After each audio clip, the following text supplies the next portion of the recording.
Welcome to Trial by Wine. We take a closer look at crimes that highlight how fascinating humans can be. Schmitty, Swanee and Clarky visit crimes and run them through their jury of three, debating both sides of the case to agree an appropriate, if totally fictitious, sentence. Please be advised, Trial by Wine may include explicit or disturbing content and will include drunken rambling. Listener discretion is advised. All right, how are we? Great. Yes, super. Super. Woohoo! What's news? Pussycats? Whoa. No news, pussycats. Whoa. Yeah. It's been a very unnewsworthy 5 minutes. It has indeed. Apart from telling my husband to reheat the meal that I put out for him. Eat his dinner. Eat your goddamn dinner. Stop waiting for me. You'll be hangry by the time I get up there. Yeah. What had you made for him?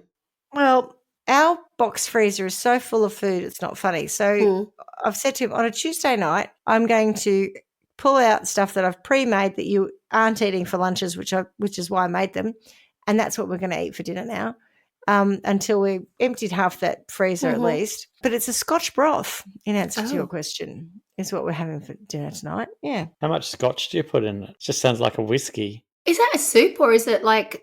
It's sort of more a stew? a thick, stewy soup. It's a soup, but it's very thick. It's sort of like a lamb stew, but not. My lamb stew's better. Oh, it's like a stew, but it's watery. No, it's not watery. It's thick. It's Well, but it's not not frothy, broth. is it? No, The broth is this.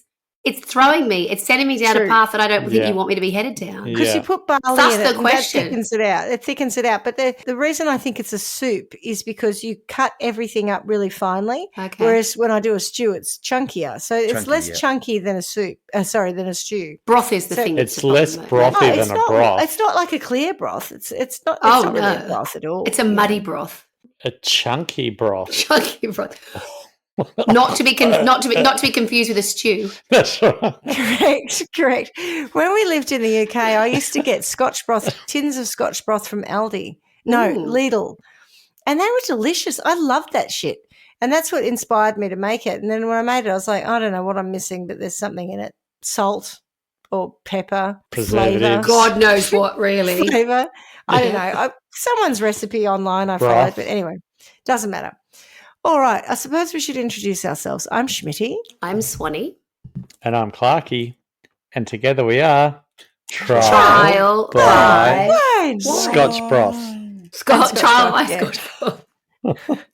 And what are we drinking? You're on the Scotch broth. Yeah. Not yet. That's after this episode.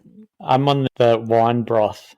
I'm on the wine broth too. Swanee's got one of those Oh, The that's a hair- ginormous one. Do you know what it reminds me of? I don't know if would have watched this, Swanee. I'm not sure it's cool enough for you, but when we were kids, there was a show, Monkey Magic. Do you remember that? Oh, I said, yeah. what would you mean if I wasn't cool enough? My God, No, no. as long as you had the ABC, of course you knew about Monkey Magic. Monkey Magic wouldn't be cool enough for you, but I don't know if you remember that, but often they would have like water bottles and they were like gourds and they were these funny shapes. I don't remember that. Every time you hold that bottle up, I think of Monkey Magic and it's like some kind of bizarre gourd. Ooh. Oh, sorry. God. So we're Oh, still on God. wine broth, but I'm drinking the Earthgate Estate HQ, lovely Shiraz. And boys, you're still on the feather top So we're on the Tempranillo. Tempranillo? Yeah, beautiful. Yeah. So we really are trial by wining tonight. Are we ever? In our trial by one glasses. Oh, aren't you good? Yes. aren't you Nice. good? And if you'd like a Fancy. trial by wine glass, you could reach out to us at trialbywine.gmail.com.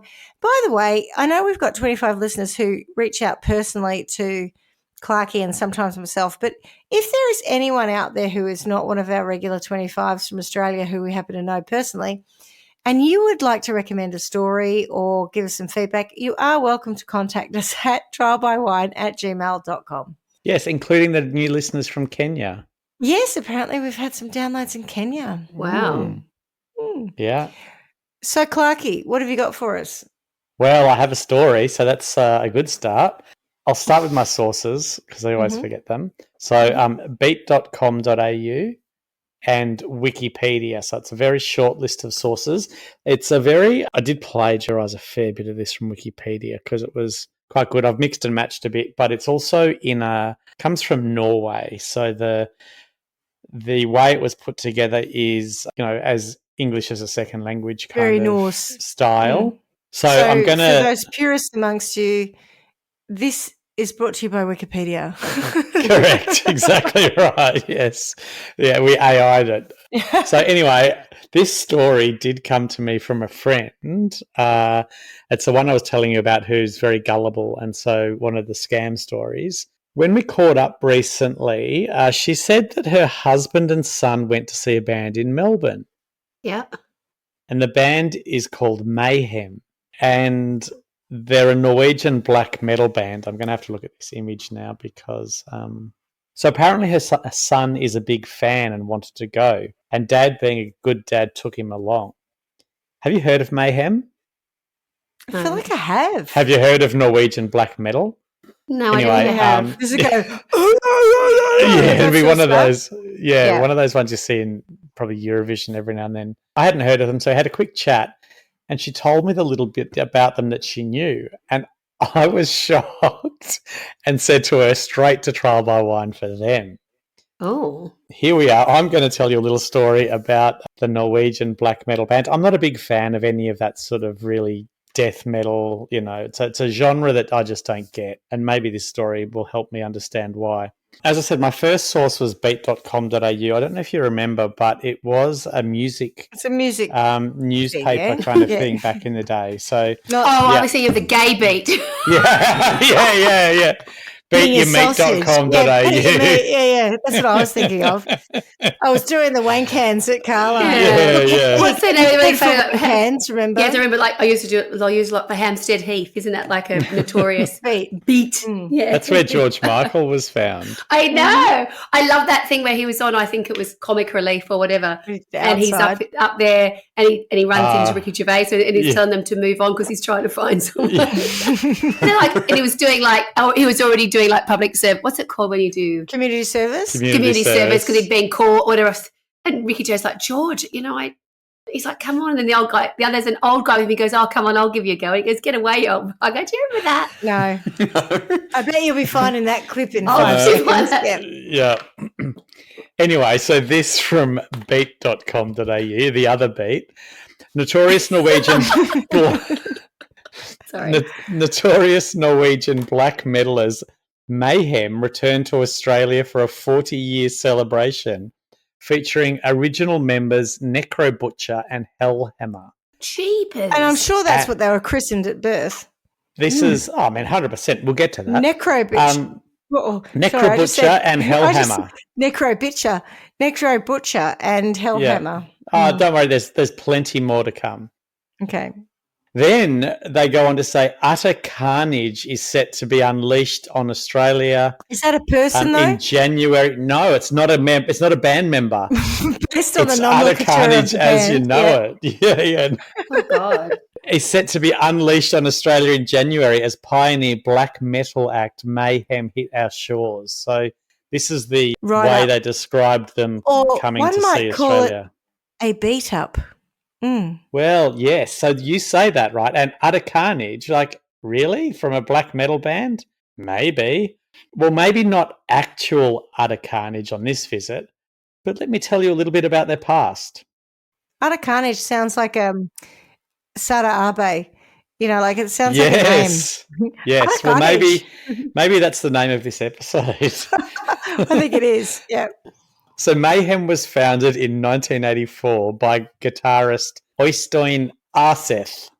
Arseth, yeah. Yeah, so that's his actual name. But in the band, he was initially known as Destructor. Okay, yeah. But later became Euronymous. Euronymous, Your Honour.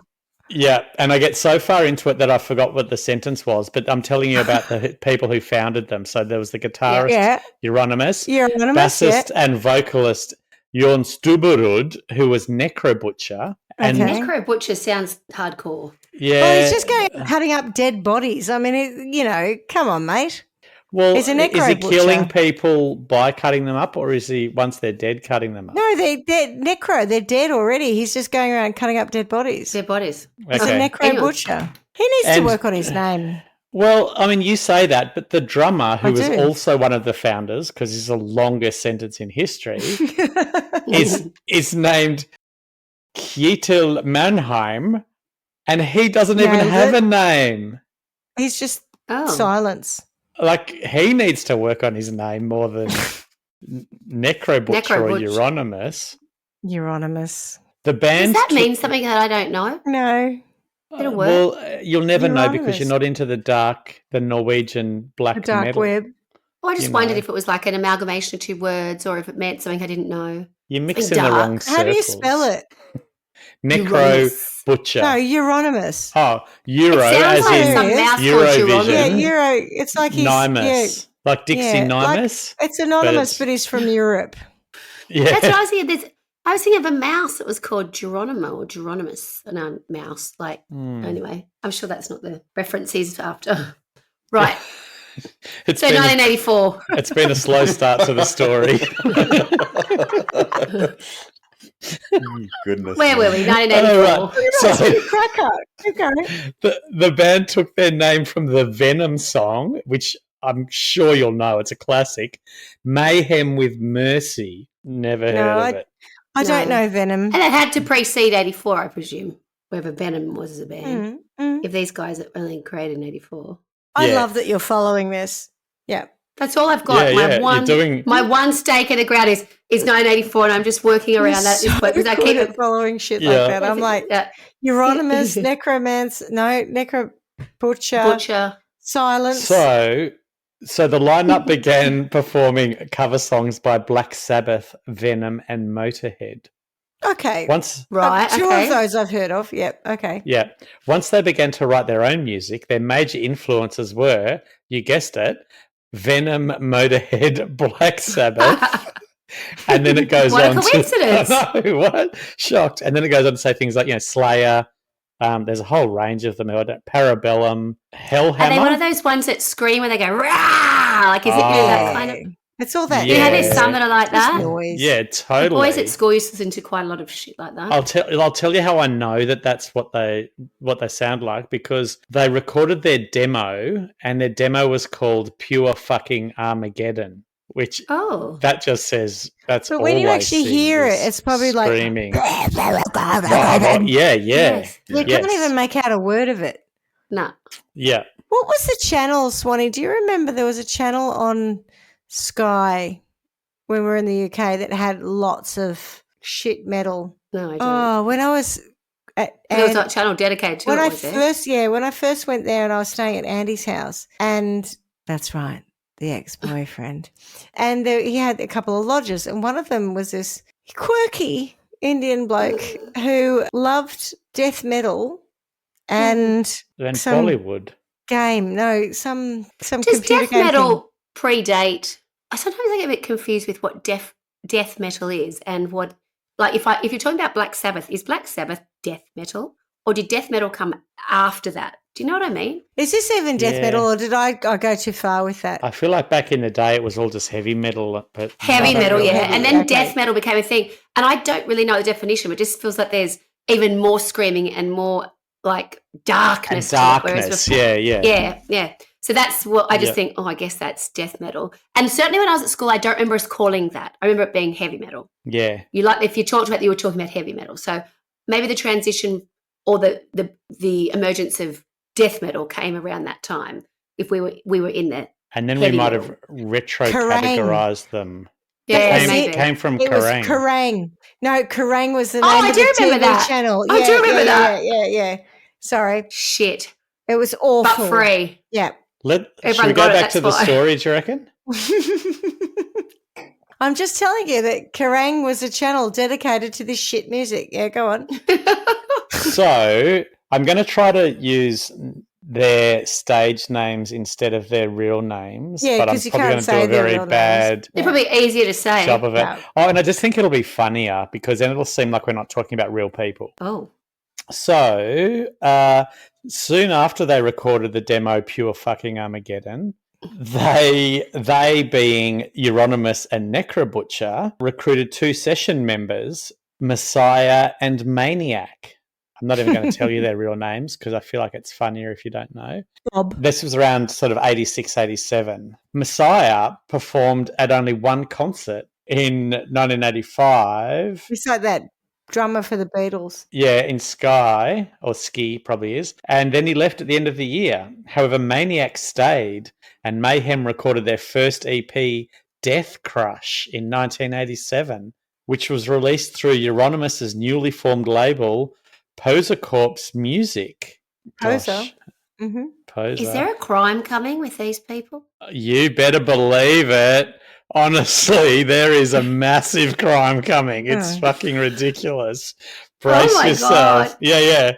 But you need to hear I feel like we've got bookends. Do you know, I feel like, well, we know they've been in Australia and we know this has, it's like something's going to happen in the middle, and I'm like, I've got no idea where we're headed with this, which is good. Yeah. So Mannheim, he's the one who didn't have a stage name, and Euronymous only performed at one show on the 22nd of March 1986 under the name, it says L.E.G.O, which I'm assuming is Lego. It's very confusing.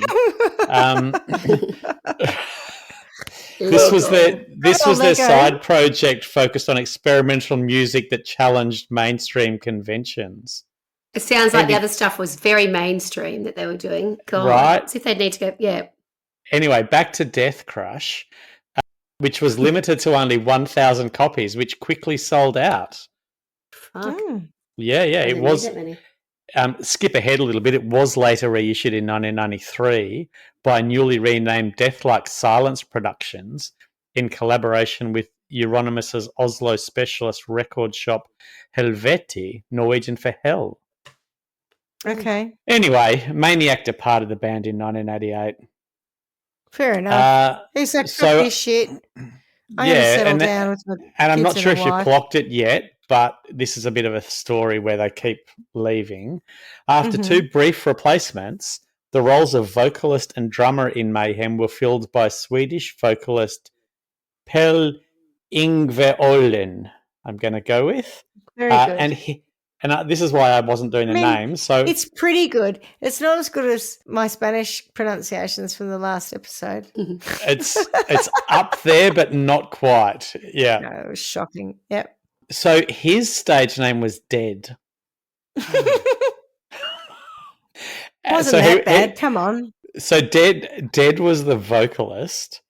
And sometimes I think when people translate into when it's not their first language, they think it's edgier and I'm like, oh mate, Death would have been better than so when you see things printed on people's t-shirts when you're traveling and you go, you've got no idea, that makes no sense or it's entirely inappropriate, whatever else. I feel like that whenever it's, English is not their first language.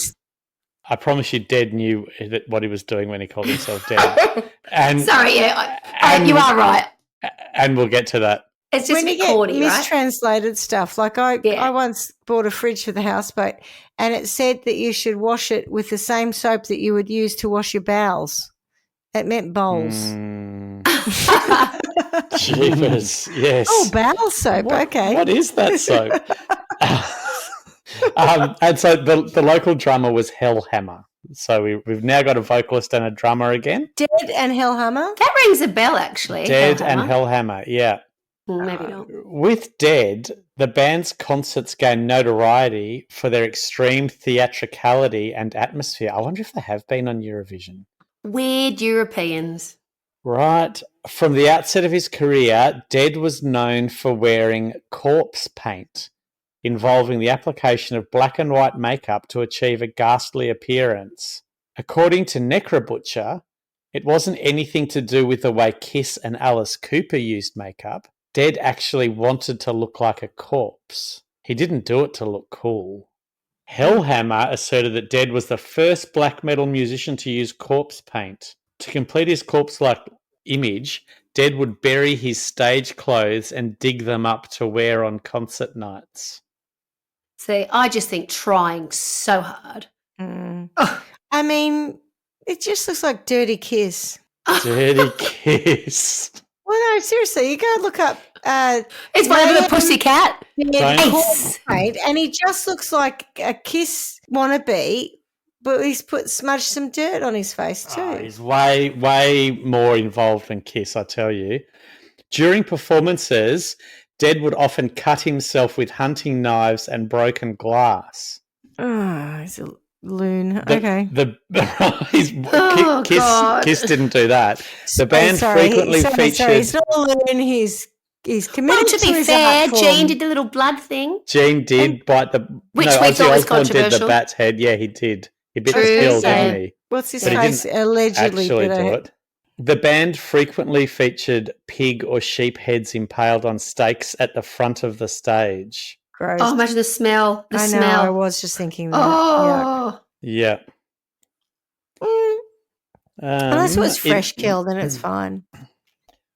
That's right. Yeah. As long as it's being you over know. coals, I it's would all right. because, if you might recall, we used to have a pig hung in our. I've spoken about this before, Swanee. Don't do the face. As Hungarians, we used to do like a butchering of a pig every winter, and we'd have a pig slaughtered, not by ourselves, and it would be hung in the shed for about. In the cool room. There's no problem. But that's different. Weeks. That's not like. But it wasn't stinky, and it wasn't for weeks. It was hung for maybe a week to bleed out, and then we'd butcher it. People do that here for weeks. It's not uncommon. In cold weather. My point is, I get it. Cool and room. these people are Norse, right? So where are they performing cold where weather, they're putting plenty. cold pig heads? They're not going to stink. It's fine. I don't know. We think they are. They might have to do like little local club scene for all we know. They're not that fucking big. They might be doing the local Norwegian RSL clubs, community club. A bit warm underneath there, carpets, working the Norwegian workers' men's clubs. I know it's not Norway, but it's your favourite place, boys, Iceland. Have you seen Will Ferrell's Fire Saga, the story of Eurovision? Oh, Eurovision. Yeah. We went to the Eurovision Cafe. Ding Dong. Yeah, Ding Dong was a song we played every day as we drove around. So good. Yep. Right. So in 1990, Swanee, we're 6 years on. Things have been tracking. Have they been increasing in their popularity? Oh, they're going off. They're going great guns. So together they've moved to an old house in a forest near Oslo, which they used as a rehearsal space. And they began writing songs for their next album, which was De Mysteristom Sathanas, or something like that. Necrobutcher noted that after living together for a time, Dead and Euronymous got on each other's nerves a lot and weren't really friends at the end. Hellhammer recalled an incident where Dead once went outside to sleep in the woods because Euronymous was playing synthesizer music that Dead detested. Oh, fair enough. Yeah. Euronymous then followed him outside, shooting into the air with a shotgun. On the 8th of April, I'm so disappointed in you. The silliness of it all, really. Oh, man, they just love the drama. It's also theatrical. On April the 8th, 1991, Dead committed suicide in the house rented by the band. He was found by Euronymous, who discovered him with slit wrists and a shotgun wound to the head. Again, overkill. Dead's suicide note began, Swanee, this is how I know Dead knew what he was doing when he named himself Dead. Dead's suicide note began with, "Excuse all the blood," and included an explanation. "Nobody will ever understand this, but as a sort of explanation, I am not human. This is only a dream, and I will soon awake." The note concluded with the phrase, "I didn't come up with this now, but 17 years ago." Okay. Can I just ask, how many drugs was he on at the time? Have these people grown up yet? What? It's very Heathers. It's just, I'm scarier than you. I'm darker than you. No, I am. Yeah. I'm deader than you. You're the scariest. I'm deader than now. You. God. So then, attached to the note were the lyrics to the song "Life Eternal." Oh, what? So he's written a song. Because he's not really dead. He's eternally alive, and he's but it's like a promo for his song from the afterworld. It's terrible. Upon discovering Dead's body, Euronymous went to a nearby store, purchased a disposable camera, and photographed the corpse after rearranging certain items. What the fuck? It gets weirder and weirder. It is so ridiculous. Occultus, who briefly took over as vocalist after Dead's suicide, commented on him. He, dead, didn't see himself as human. He saw himself as a creature from another world. He said he had many visions that his blood had frozen in his veins, that he was dead. This is the reason he took the name. He knew he would die.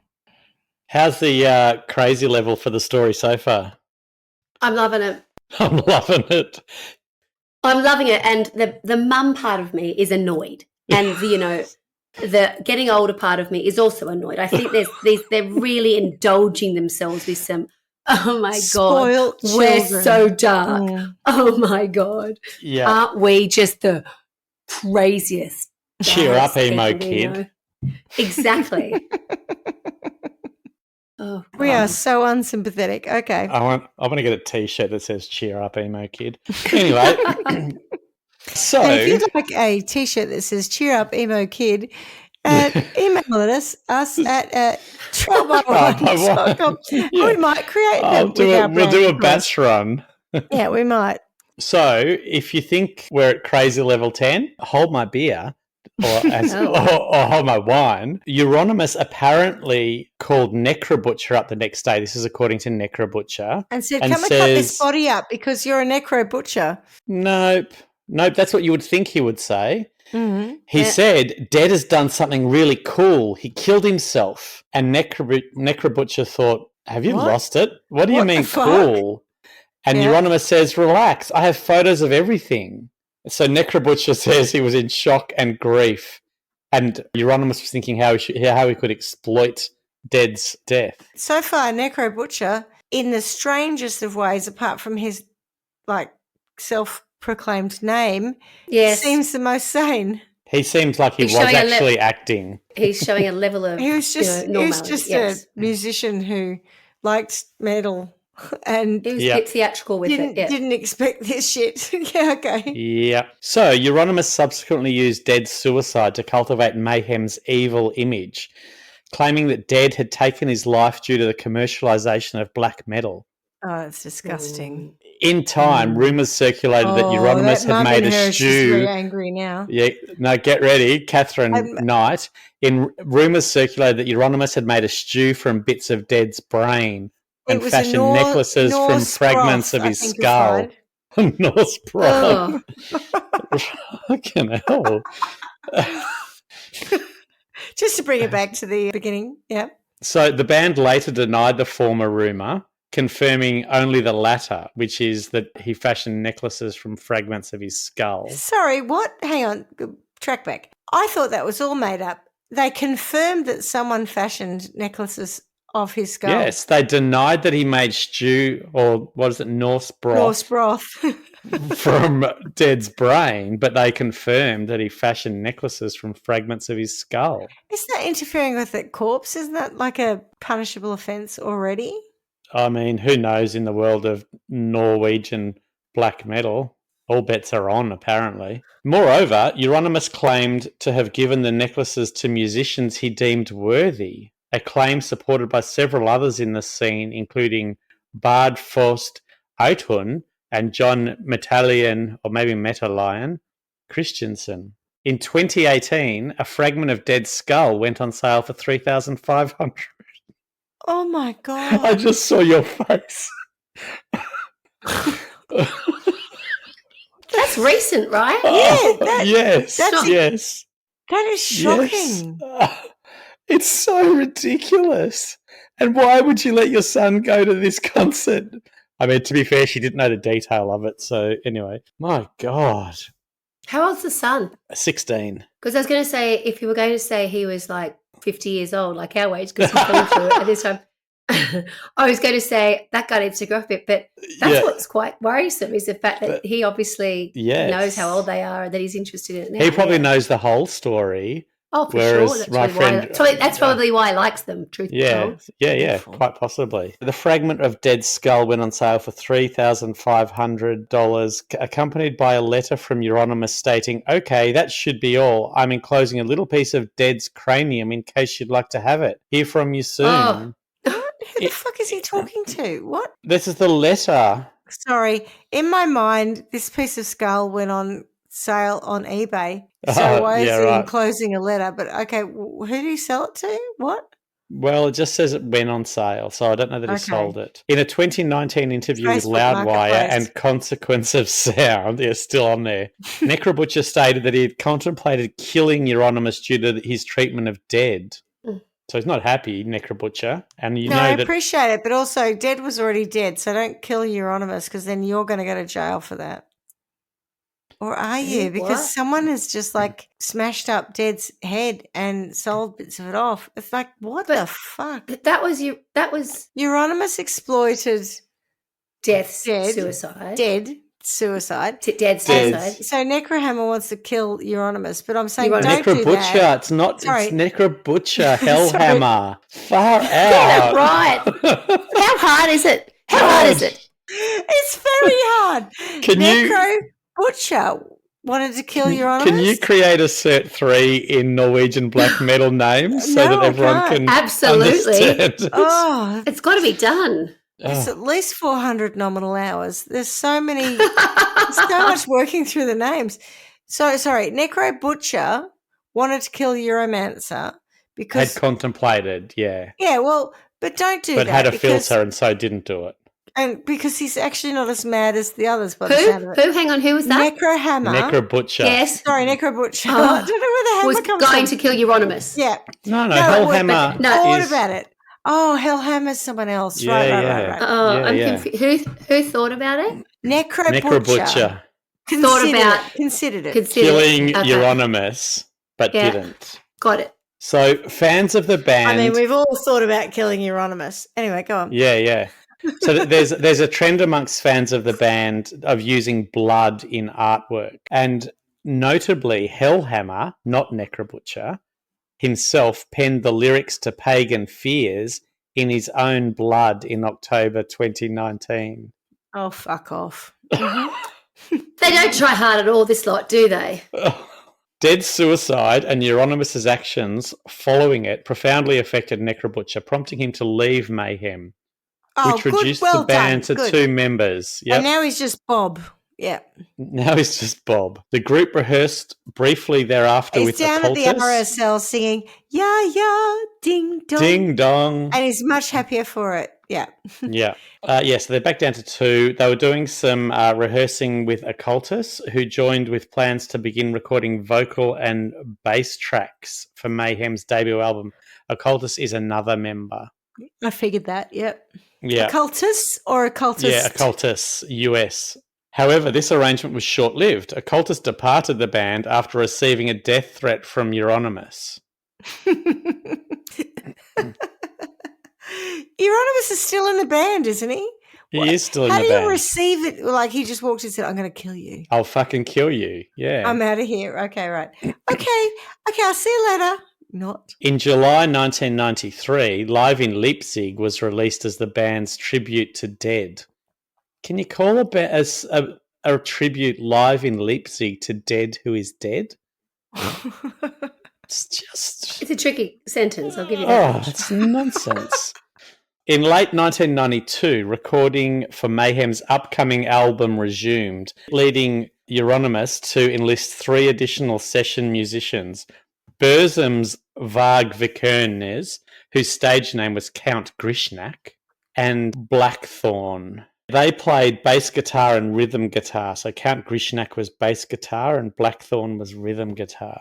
And they got vocalist Attila Sihar, that's probably said wrong, of the Hungarian black metal band Tormentor. I was going to say, he sounds Hungarian if he's an Attila, yeah. Yeah. But he doesn't have a name either, other than his normal name, which is weird. Due to complaints from his parents, Euronymous closed his central record shop, Helvete, which was hell, citing adverse media and police attention as reasons, says no record shop owner ever. To coincide the album's release, Euronymous and Count Grishnak conspired to blow up Nidaros Cathedral, which is featured on the album cover. However, that plan was brought to a halt when Euronymous was murdered in August 1993, delaying the album's release. By who? Do we know who? Well, before I get onto that, I'd like to tell you a little bit about Count Grishnak, a.k.a. Varg Vikernes. Don't get me wrong, because I'm not a fan of Euronymous, but yeah, go on.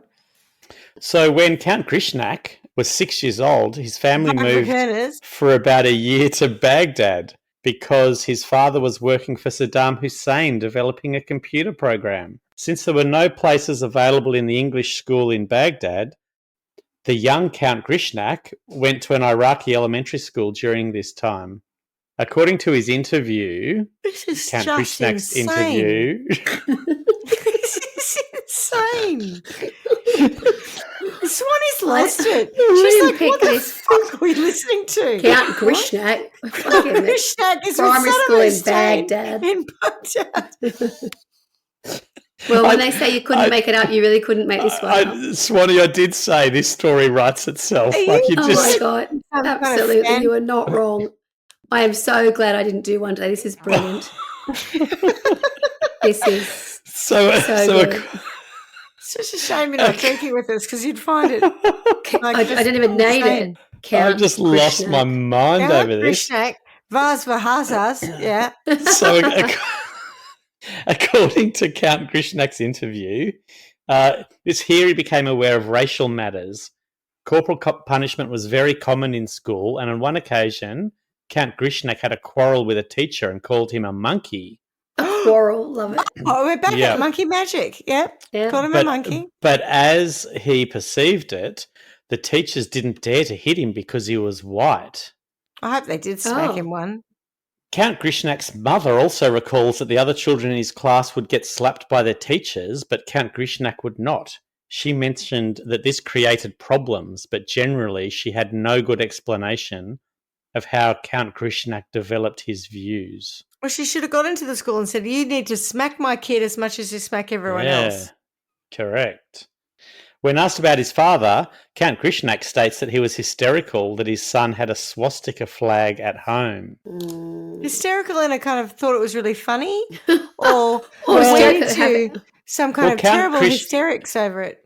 Count Grishnak feels that his father was a hypocrite because all he was worried about was Count Grishnak being a Nazi, whereas he too was pissed about all the coloured people he saw in town. So his father was a racist, but he didn't like that his son was a Nazi.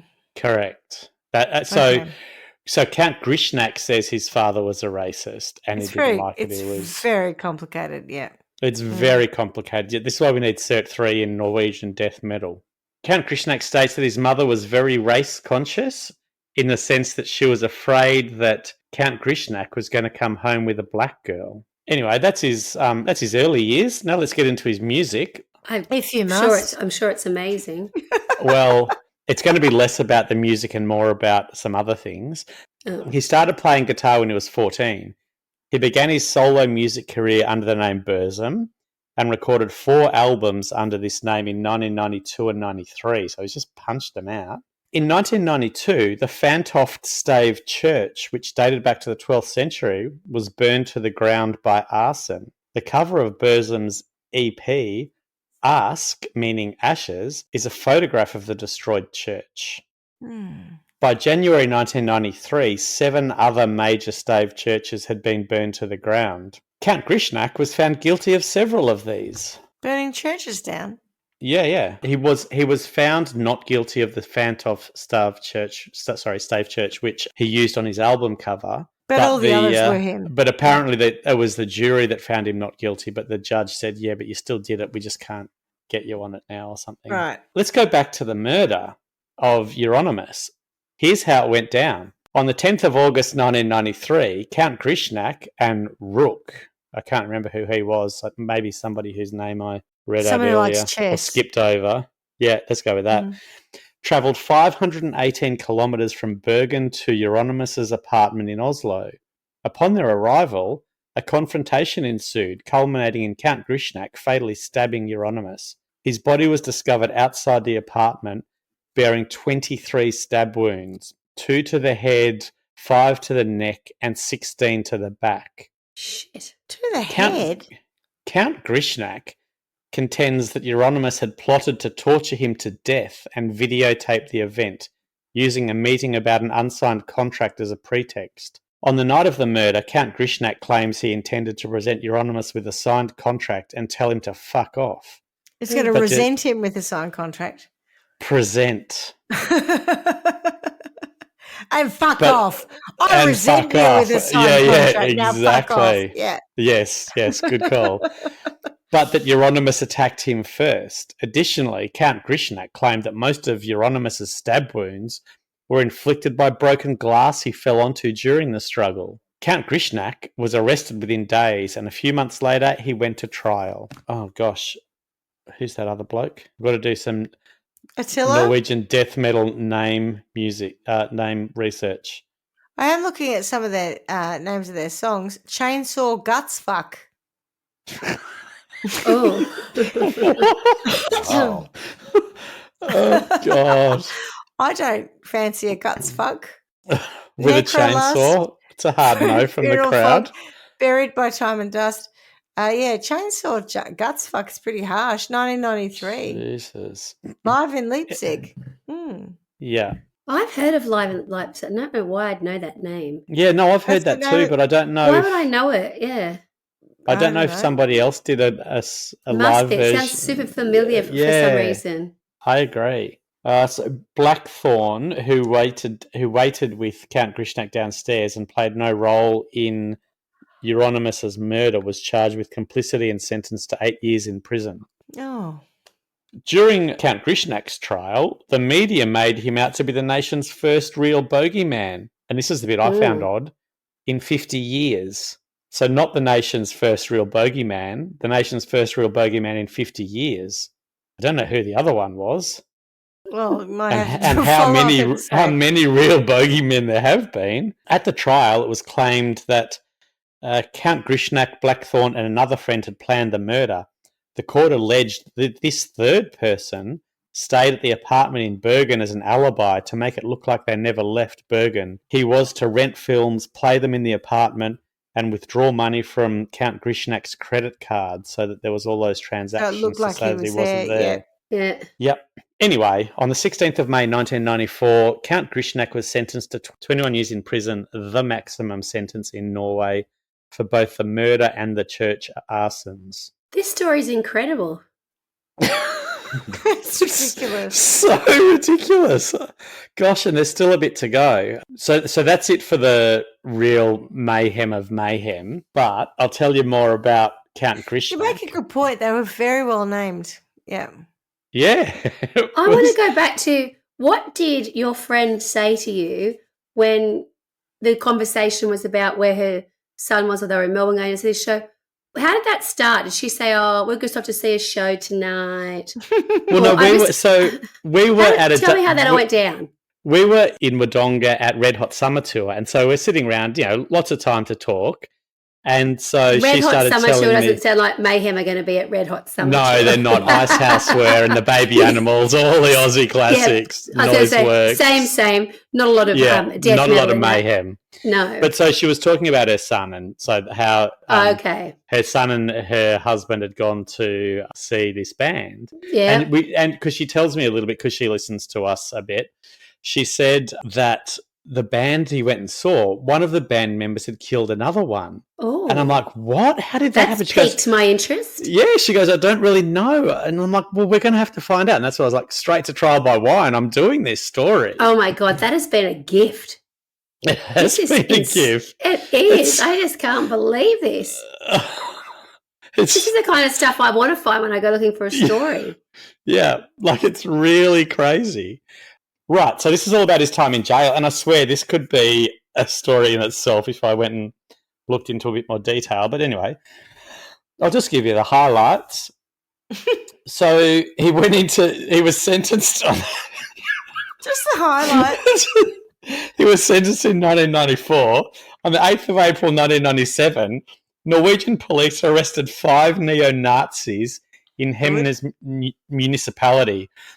According to police, the young men were part of a self-styled Einsatzgruppe, which I guess is something to do with being a Nazi, who were plotting attacks on political and religious figures in Norway. They also had plans to break Count Grishnak out of prison. The group had all the trappings of a paramilitary. I can't speak now.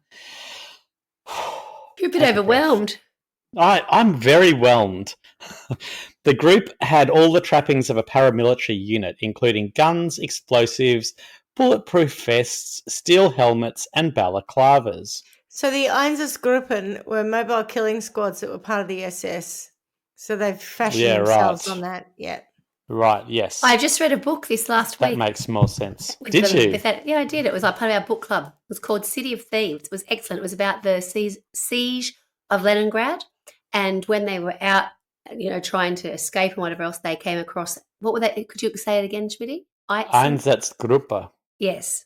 They are like the killing machine. Well, they had all that stuff. Yeah. So one of its members, Tom Iternes, maybe, had befriended Count Grishnak in prison before escaping while on leave.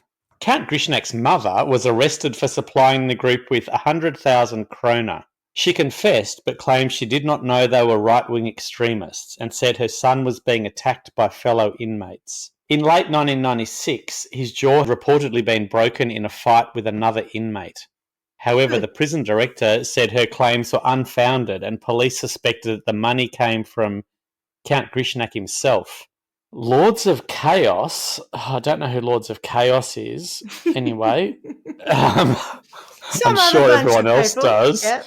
Yeah, there's too many names, I can't keep up with them all. Says that Count Grishnak adopted a skinhead look and wore a belt buckle with SS insignia around the time. It's gone full right-wing Nazi bullshit, yeah?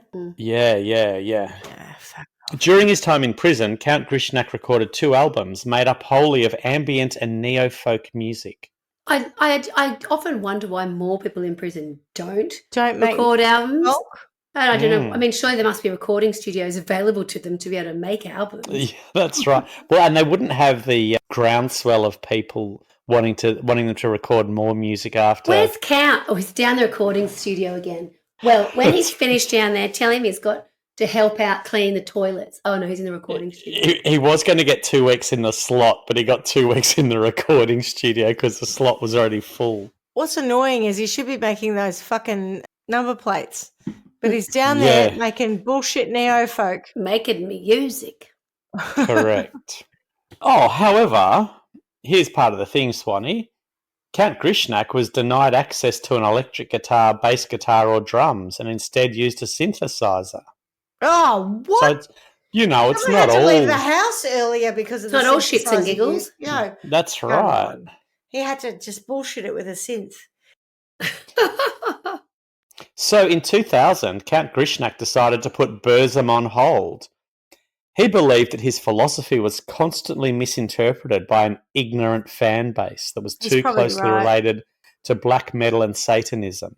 Yeah, he's probably right, though. Later, through his website, he indicated that he hoped to continue Burzum after his release from prison, stating, "I will publish a few books, possibly using a pseudonym in order to stay anonymous, and perhaps a Burzum album or 2, but that's it." Euronymous. Not Euronymous, anonymous. In the early 2000s, Count Grishnak regularly wrote articles in the magazine of the neo-pagan neo-Nazi group, Vigrid. It's a lot of neos. I love when magazines used to be a real thing, didn't they? Magazine for everything. For everything. Yeah. Yeah, some of them had the non-see-through plastic wrapping on them, so if you knew about it, then you could get it. This one probably came with, gift with purchase.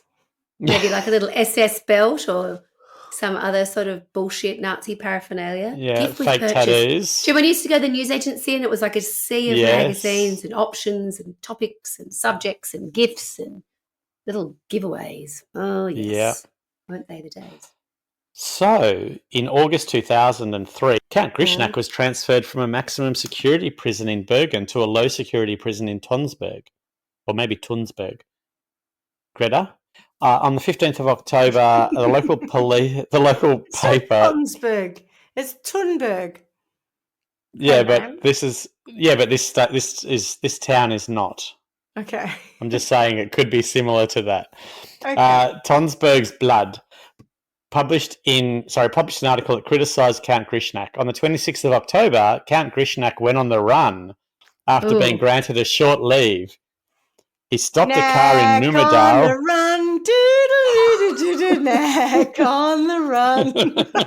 Count on the run. Count on the run. Count on the run. Do-do-do-do-do, count on the run. Oh, So God. the car that he stopped had a family inside it who said that he hijacked the car at gunpoint.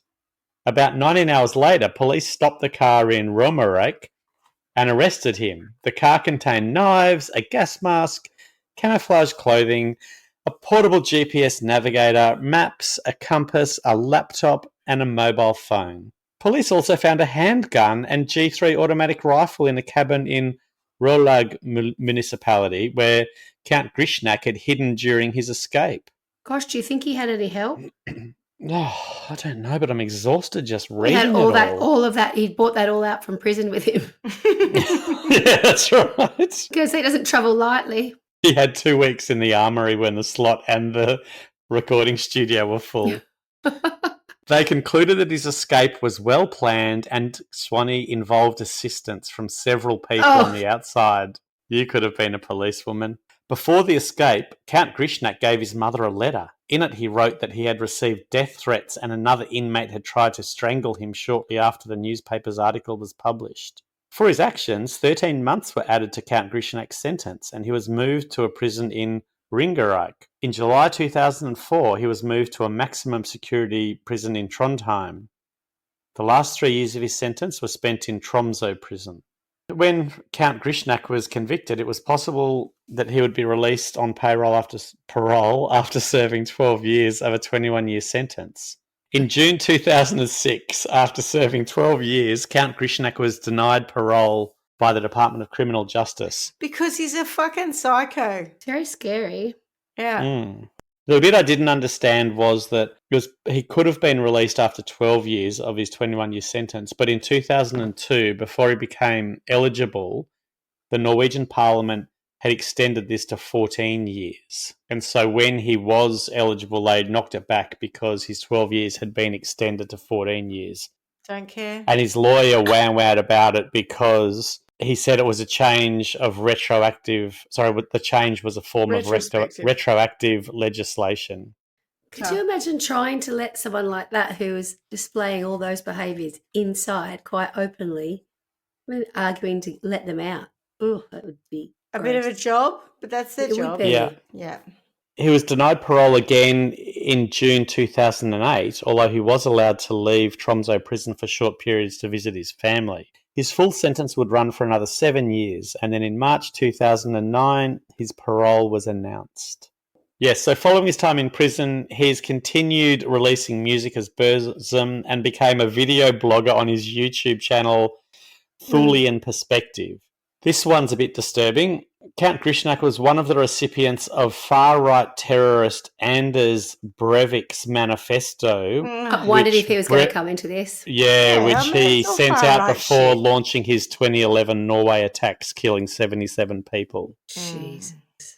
Although Count Grishnak condemned Breivik's actions, this drew the attention of the French authorities. Well, and he was found out of prison with all of that arsenal and camouflage and stuff. Sounds like he was going to do exactly the same thing. On the 16th of July 2013, Verkerns and his wife, a French national, were arrested at their home in Corrèze in France. Is that how you say it?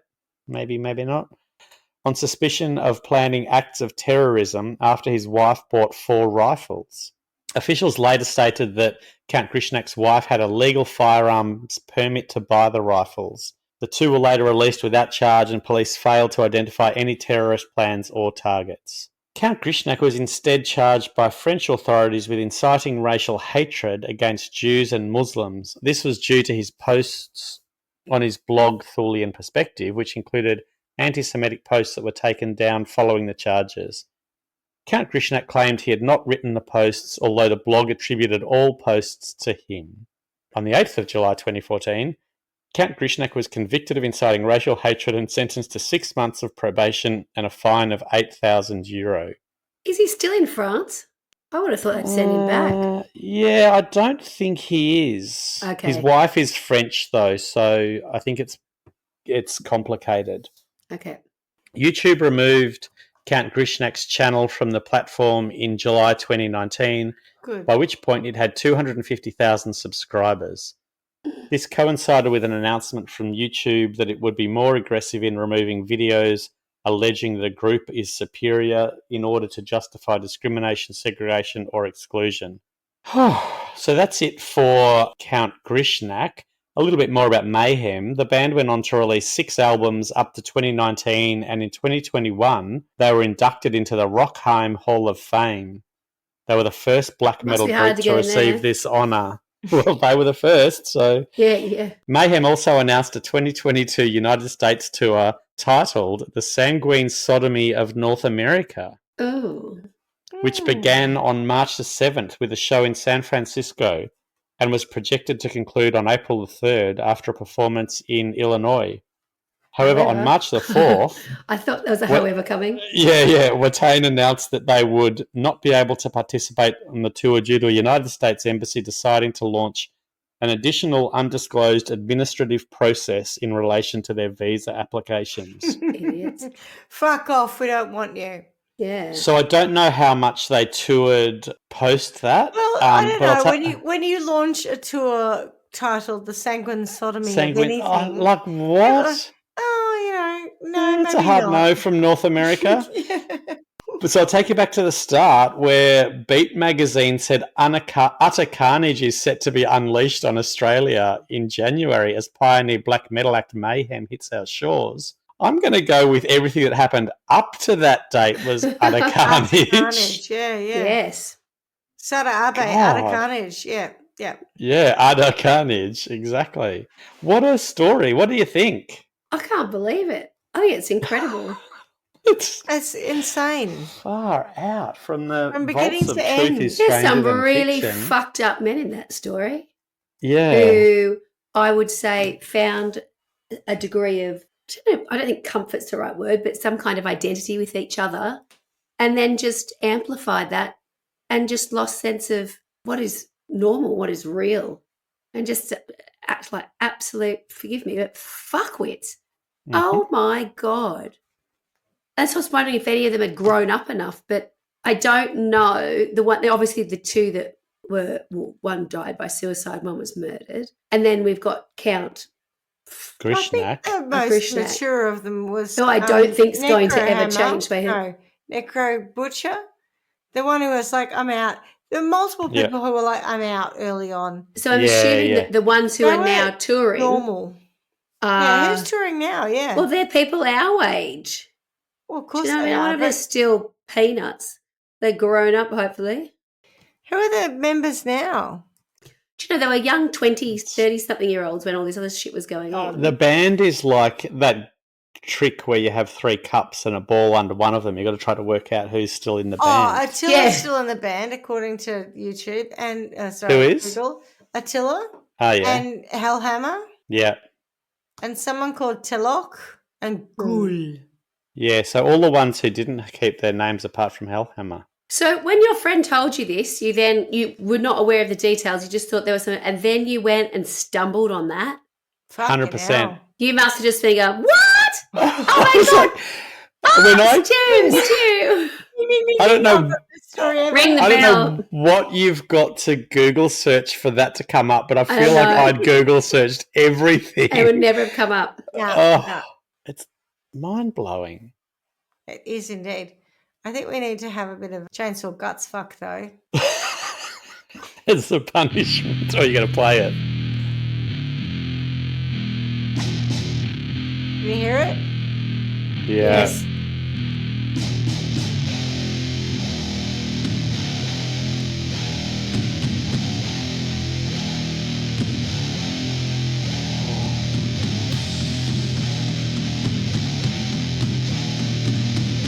This is from the 1993 Death Crush album. You get a job on Kerrang, Schmitty. Chainsaw Guts Fuck.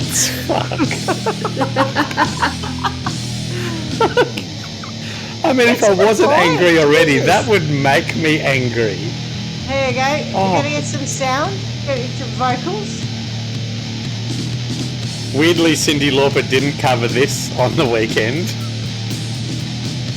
I'm waiting for the vocals. It's so boring. Is it an instrumental? There we go. Exactly that.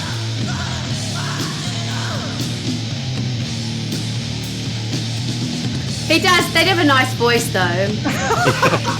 The harmonies are amazing. I don't love the music, but the voice, I can. Yeah. I can't. You can see why they. I mean, it's just not my style of it. music. It's just not my style of music. No, I But can't. as I say, can't do that it. quirky Indian who used to live with Andy loved a bit of metal. And Chainsaw guts, fuck. Kerrang was all the Kerrang. time. Yeah. Well, Kerrang must still be a thing because when I googled something before, it came up as one of the sources. Can you believe it? I can. Well, what do you think about sentencing, guys? Oh. I'm going to It's a- sentence all of the perpetrators of this story, whether they're right wing, they're suicidal, church burning, or whatever they are. I'm going to throw back to an old episode, and I'm going to sentence them to the part of Trial by Wine World where we have the Disney It's a Small World ride. Oh. Because instead of hearing that that interesting musical choice that we just heard, I would like them to be sentenced to a musical world that is so beyond what, like, everything that's supposed to be good about things. Like the whole thing about Disney is replicating It's a Small World. Here we go. Let's do this one instead. Not a world of guns, nor a world of stabbings. And we don't chainsaw guts, fuck. That's right. And so that's my sentence. We're going to send them on the It's a Small World ride forever. Oh, God. And we don't chainsaw guts, fuck. I know there's obvious crimes, but I feel like there's still so many other crimes in amongst that. Like, the murderer is cut and dry, but there's crimes against humanity in there because people shouldn't behave like them. Down historic buildings as well. They're disgusting. They're just disgusting. Yeah. Yeah. Really I think are, I don't know what my punishment is, but where I keep coming back to is when people like that think that they have an audience and they've got support, then they tend to their voice or their ideas are amplified and they think, oh God, yeah, I'm right. This is the way I want it to be. People really love this. And that just makes me feel so uncomfortable because unfortunately, certainly with this kind of stuff, is there are so many people who are so disaffected and unhappy, oh my God. So it's all the stuff that's really, death. Oh my God, how can we be more controversial as a starting point for the ban? And I just find so much of where this started, and a lot of it's just bullshit. It's just this theatrical idea, like what is suffering, what is pain, what is anxiety, all of these things still at that age for them. A lot of them are ideas, because they haven't had enough life experience to understand that maybe not being able to pay a bill or something like that is the stuff that really gets you in the pit of your stomach and thinks, God, how am I going to put food on the table or pay for my kids? It's stuff that's different.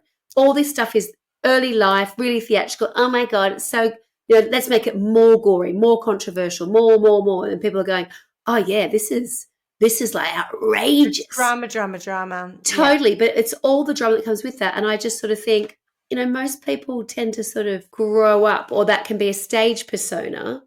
And then they, certainly if you look at the likes of Ozzy Osbourne or whatever, or someone like that, they're living like their lives are like, they're living like kings because they've made all this money out of this music. Meanwhile, these young, impressionable people go, oh my God, I'll go and kill for them. I'll do whatever. It's kind of like I think they've been enlisted. And it's getting people to understand that, you can't. It's all theatre. It's experience. It is all theatre. And that's what, to me, a lot of this sort of it's an act. Extreme death metal and whatever it is. Then you deal with someone like Count Grishnak. He is just a weirdo. No, he's next level something else. Was psycho. Well, he's a Nazi. He'd quite happily say that he is. So, and his piece of work and what he then does and, you know, who he says he is another step compared to what these guys are doing and go, oh, you know, we're makeup. We're wearing the scariest death makeup. Oh, no. Do you know what I mean? Pigs' heads on their stage. Yeah. You know, it's very Beavis and Butthead, isn't it? Look at us. And that's where I sort of think, oh, God, if there was a punishment, just that their audience or who they thought was sort of on their side, but they would turn on them and go, what is this? You guys, I've just found out who you guys were at school. You were the ones who felt a little bit, so now you think that by saying all this kind of stuff and being that makes it's you a bit like better. the Wizard of Oz, you know, when he's scary and all-powerful kind of thing, but then actually find out he's just some dodgy old little man. Yeah, with a voice and all the theatrics that come with it. Yeah. Smoke and mirrors. But I have found that story to be absolutely incredible, really. And the way that you came across it, I think, again, incredible. Count Grishnak, what a fuckwit. Wow, he's dark. I didn't actually see him being the evil one. I didn't know that was where we're headed. You went to start with. Circuitous. It took so long to get to Count Grishnak. He was to get to him. Player. Exactly. And then all of a sudden it's like he was the really darkest one in all of it. But interesting, like when you were going through the story, I was thinking, gosh, isn't it interesting how you view a country and its citizens? It's basically the stories and the folklore and all these different things that come into play. And I couldn't remember his surname, but Anders the mass killer. And he popped into my mind. And I thought, gosh, the only one I really know is that. So when you said that he had spent his manifesto to him, I was like, oh God, he really is that shitty. Yeah, he's in the club. Oh, he's very much in the club, and he's what we call it, card-carrying Nazi. Yeah, he's like, hey, that's who I am. There's no handbag carrying Tinky Winky. Wasn't that one of the that would be better. The Teletubbies? Yeah. Oh, there you go. Very interesting. That was. You can thank your friend for that introduction. I know, God. Extraordinary story. Yeah. What episode are we at? 189 to come up with that. 189. Well, we've got 11 more to come up with something really spectacular for the 200th. Damn, I should have held that one off. That would have been a good one for 200. Yeah, now you got to improve on that. And I'm so glad I didn't get a shitty story. That was so good.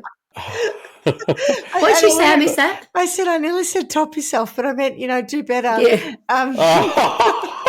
Outdo yourself. Outdo yourself. Outdo yourself. That's what I said. You have to do better. Great job. Weirdest story. I think that was a corker. I think the whole Norse bit helped.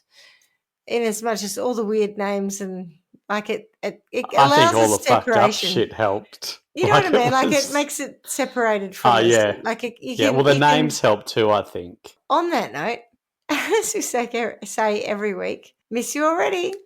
Ciao. Ciao. Thanks for listening to Trial by Wine. You can contact us at trialbywine@gmail.com. Please rate, review and subscribe to Trial by Wine on Apple Podcasts or wherever you get your podcasts. If you'd like to support us, you can become a patron at www.patreon.com, Trial by Wine, or visit our website www.trialbywine.com to donate to us. Your support will help us cover many more cases and apply wacky sentences. We really appreciate you listening and hope you tell everyone about us. Our cover art is by John Christo and music is by Beauchamp from pixabay.com.